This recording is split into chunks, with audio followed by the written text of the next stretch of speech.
All right. Well, we'd like to welcome everyone on out to another edition, of the Apex Show and Sell at the Peak.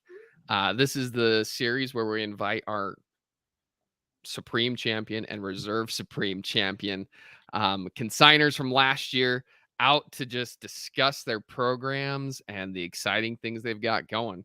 So today we have with us James Humphreys of Pumphrey Show Lambs. So James, we want to welcome you out, welcome the audience, and let everybody know we're live. We can take comments. If you have any questions, feel free to post them.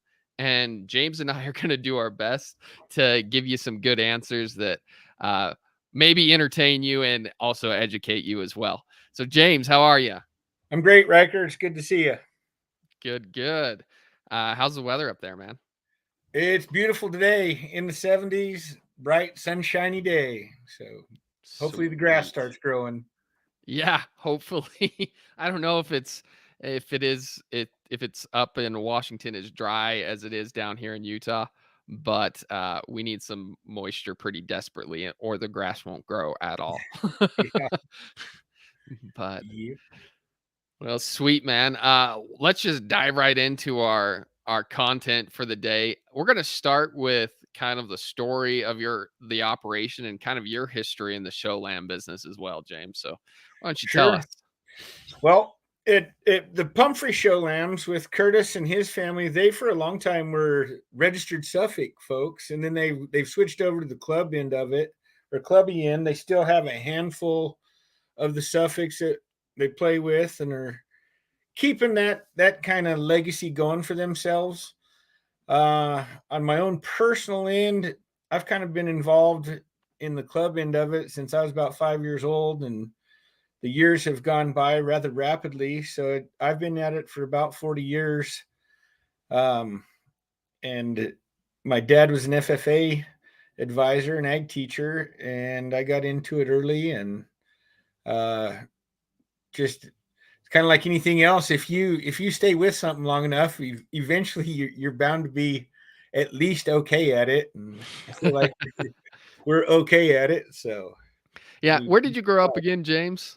grew up in eastern Wyoming, in Lingle and Torrington, Wyoming. Really? Yep. Okay. Okay. For some reason, I thought you grew up in Texas, but you did spend some time in Texas, didn't Yeah, you? I've been everywhere. I yeah, went from Wyoming, went to college in Montana, and then went to Texas, where my wife and I we taught school and raised sheep down there, and started family there, and then moved up to Montana, and then to Idaho, and from Idaho here to Walla Walla. Awesome. Yeah, you have been quite a few places, haven't you? Put some miles on. And Absolutely. Absolutely. All right, man. Well, why don't you tell us something that you're excited about in the program right now?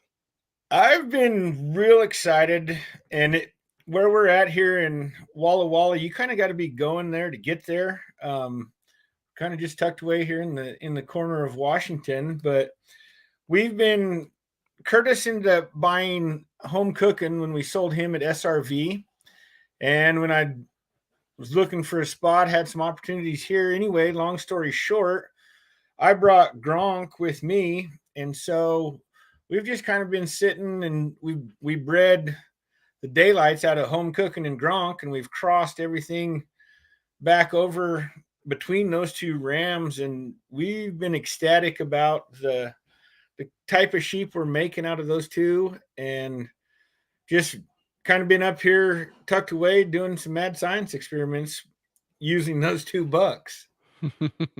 Yeah, it only becomes a mad science experiment when it blows up in your face, Yeah. James. So And we've had that occur, but luckily we've been just really happy with what we've been getting out of those two matings and crossing them back and forth.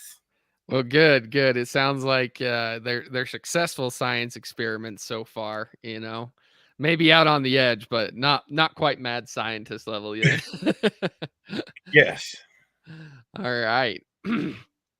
um, there any new Rams that you've got that you want to talk about, or We've just kind of been making our own stuff.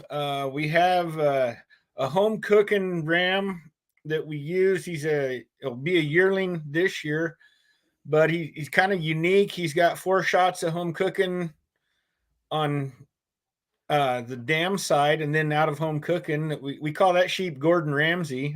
There's Gordon right there. He's a really unique creature, and what we found with home cooking is the females have always been phenomenal. Once you get at least 2 shots of home cooking in, the weather lambs become real intriguing. And so as we've kind of built that up and just continued to kind of push the envelope on that as far as stacking those genetics, been real happy with what we've got out of there. And so as we kind of continue to watch that, and judging from the Gordon Ramsay lambs that we have right now, we think that's just going to be that's our next step as far as the home cooking line goes, because the old man, he left us this last fall. Oh, so shoot. it was a sad day, but homie was 7 years old and he didn't owe us a dime, so it worked all right. Yeah, yeah. So, is there any background to the name Gordon Ramsay? No, Was he an ornery bugger or? no, this sheep's actually got a good attitude on him, but Okay, we're just sweet. along the lines of home cooking. We have another sheep that's closely related that we call Emerald, as far as just our chef lines from home cooking that we add. And we don't get too deep into our sheep naming other than what amuses ourselves. Well, yeah, Gordon Ramsay is an appropriate name for a sheep whose Yeah, dad's name is home cooking, I think.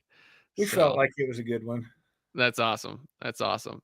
Well, we like to give all the breeders that come on, a chance to just talk about their customers and, just to give shout outs to them and the things they're doing for their program. So here's your chance, James. We honestly, we sell a lot locally, and it's been a lot of fun to watch the success that our customers have had. One of the things that we do is our own children. I've got 3 and Curtis has 2. They only get to show anything that is a no sale, whether it's an online sale or, if we go to the Apex and we have something that doesn't sell, that goes into the pen where our kids get to pick out of. And one of the things that we enjoy is that our no sale sheep have won a lot of shows. So we're not the smartest guys in the world, but feel like if we bring a sheep out, they're usually pretty good.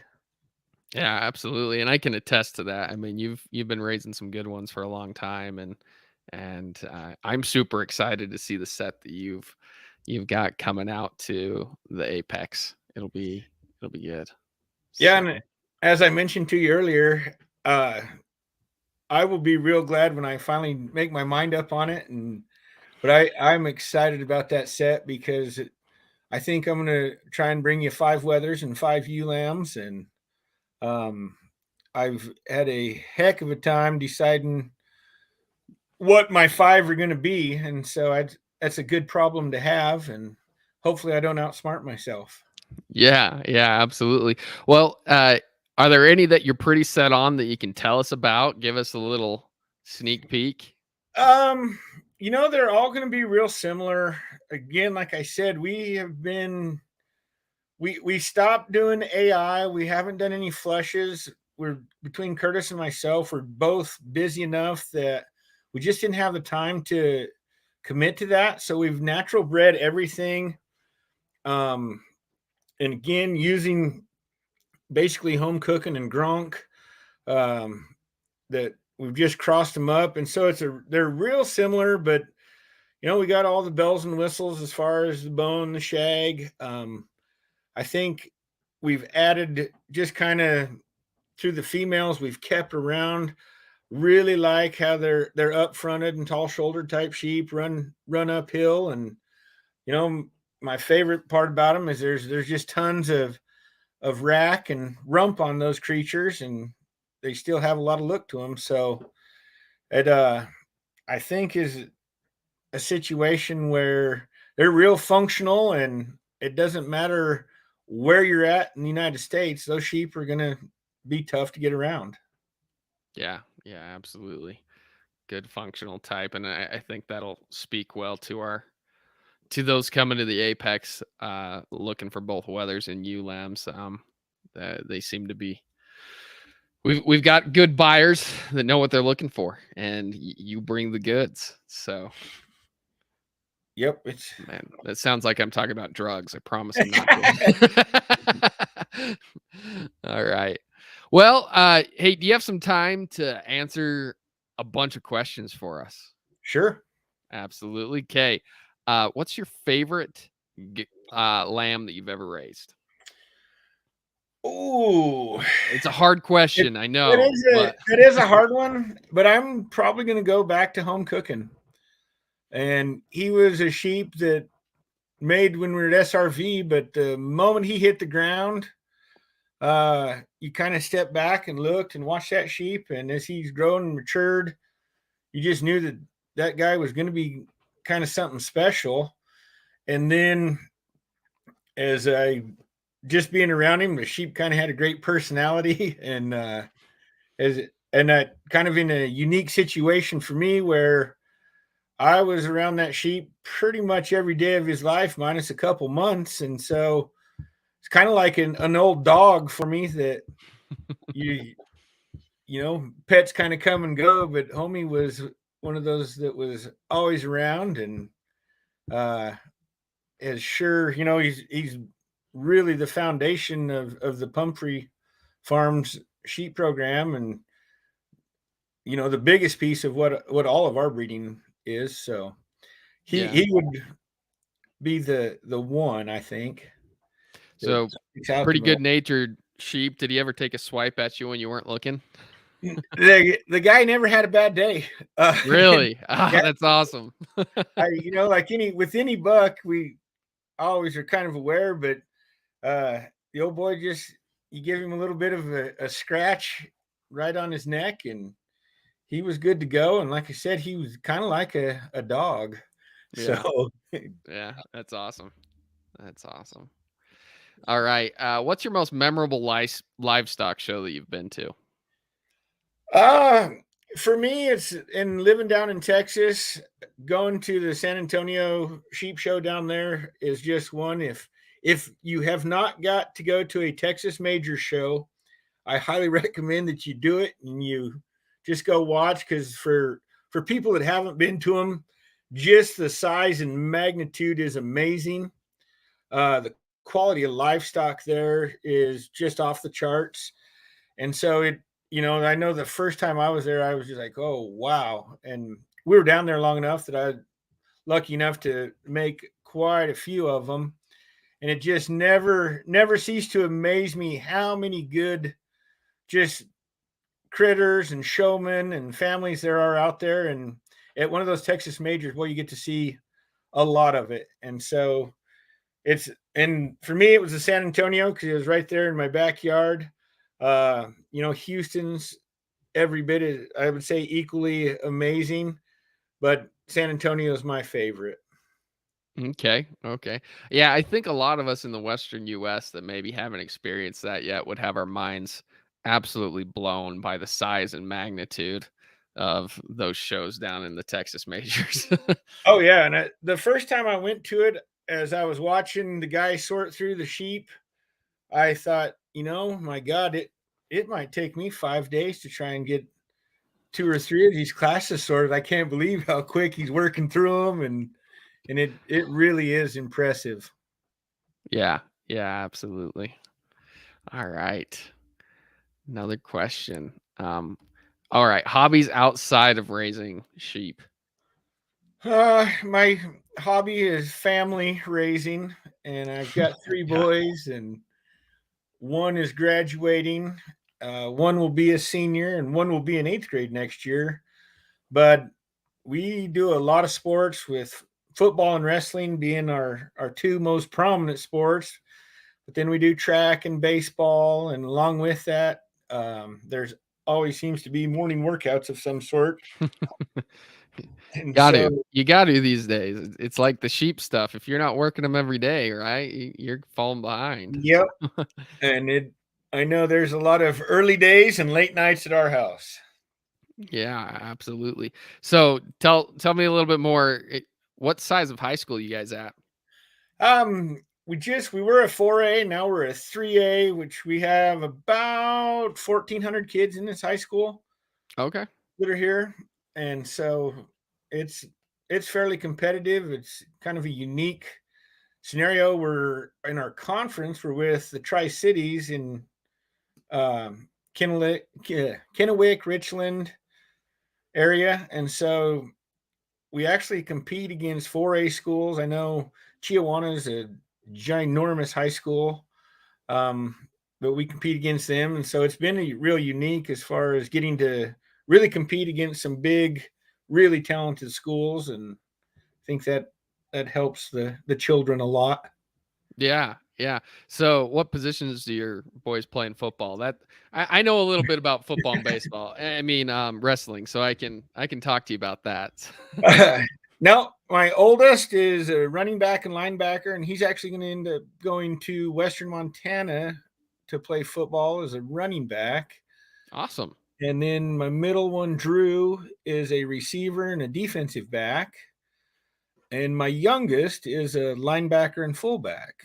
And we just got done with wrestling, and my oldest ended up second in the state, and Drew lost out in the blood round or one match before placing, but I was pretty proud of him because he had wrestled with some broken ribs and had some floating cartilage in there that uh, I've hurt my ribs before, not to the extent he had, and I don't think I could have got that done what he managed to do. So I was real pleased with him. And then the youngest guy, he's actually with the coronavirus.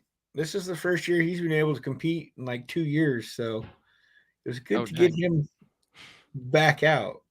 Yeah, yeah, that's crazy. Did they have pretty strict stuff up there in Washington with that or Uh, Communist Russia is probably not as strict as what Washington was for a while.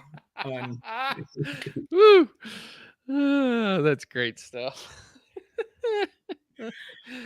Yeah, going from Idaho to Washington, that was probably a bit of a shock.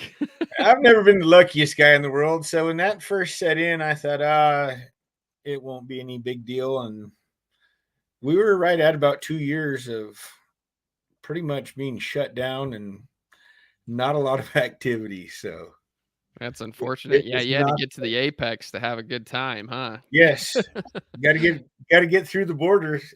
Yeah, at least get over into Idaho. So Yes. they might have more freedom than we do in Utah. I don't know. Not by much, but a little bit.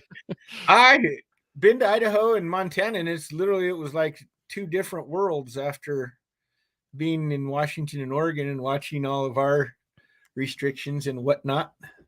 Yeah, yeah, it's freedom. Freedom is nice. Yes, it is. I can't even imagine it.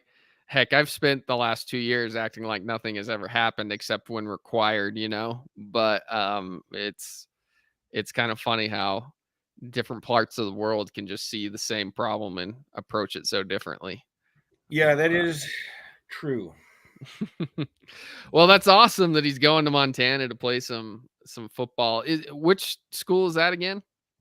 It's Western Montana. It's in Dillon, and it's an NAIA school.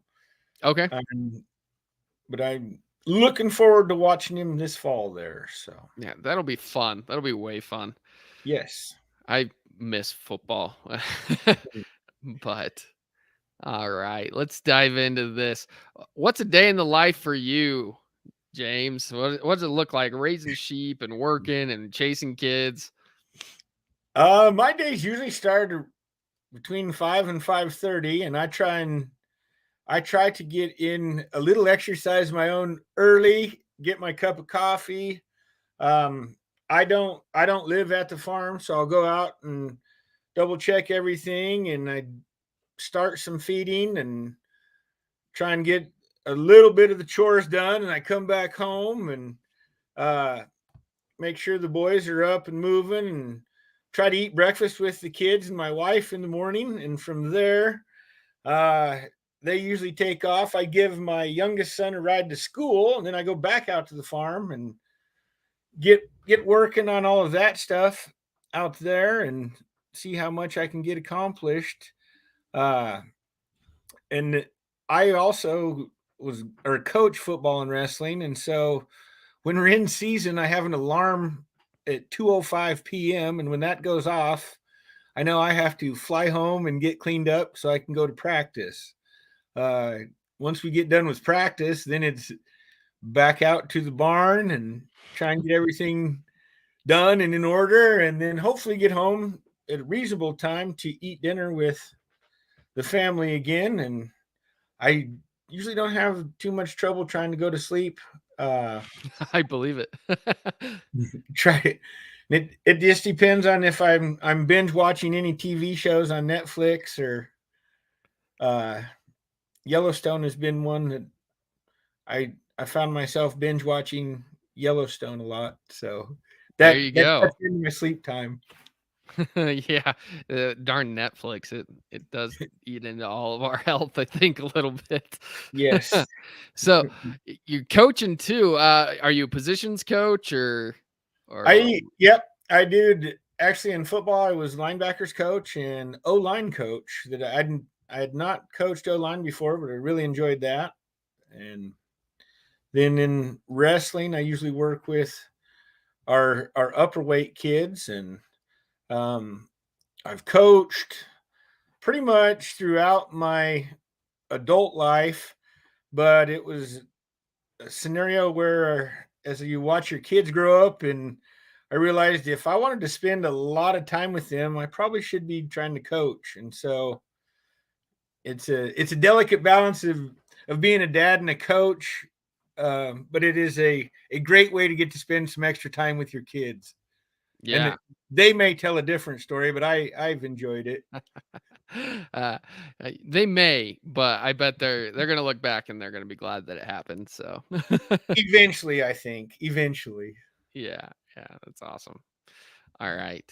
Um, what's the best piece of advice you've been given or that you could give to someone? I think the best piece of advice came from a guy in Texas. His name was Tommy Prio. And I met Tommy when he was probably in his early 70s. And I just loved the sheep that man raised. And he was tight with Prater Gibbs, who's Miles Gibbs' dad, and two really influential Texas Club Lamb sheep guys. Uh, but Tommy always used to say, if you're going to raise them, you better like looking at them. And so I know for myself, that's just one of life's simple pleasures is I can spend hours just kind of staring at pens of sheep there at the barn and really enjoy that. And I suppose if there's something I don't like to look at, they don't stick around very long.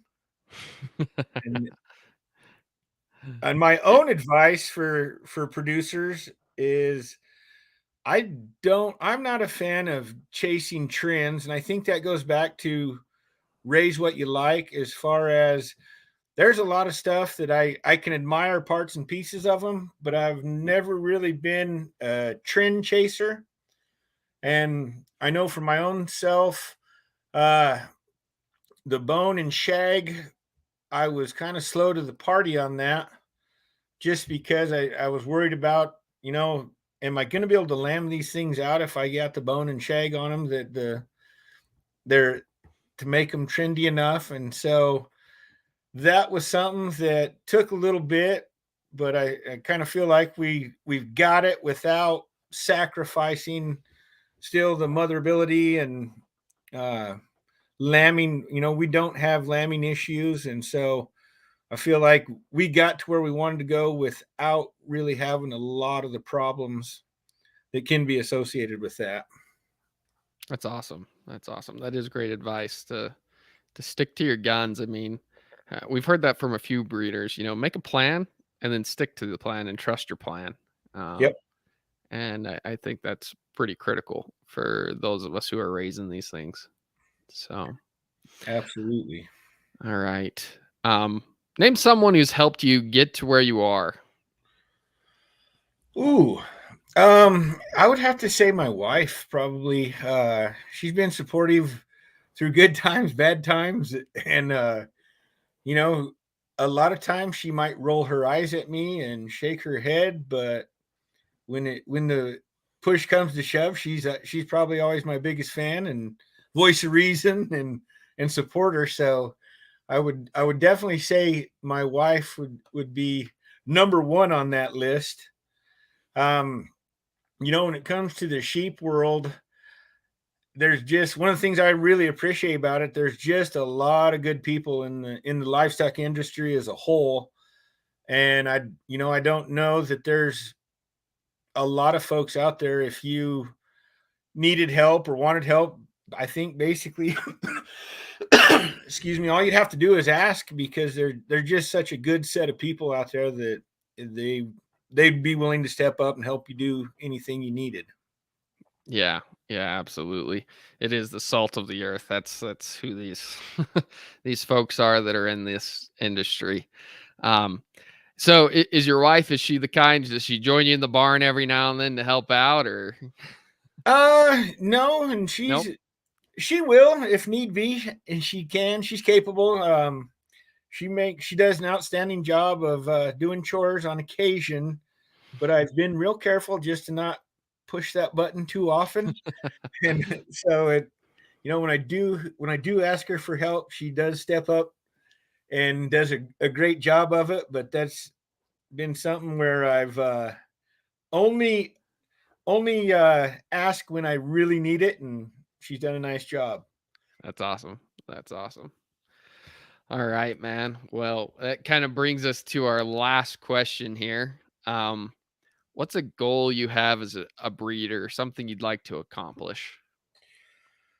Uh, for myself, I think one of my goals, and it's kind of evolved, is that I get older and older, and um, I I hope that I have something that one of my boys would like to carry on with. When they get through with college and get to where they think they're going to be going in life, that the work we've done and is something that they kind of look at and would like to carry on. And then they're young and fresh and have their own kind of goals and aspirations and want to take it over. And so, that's just what I look at and say, hopefully down the road, one of those guys wants to take that on.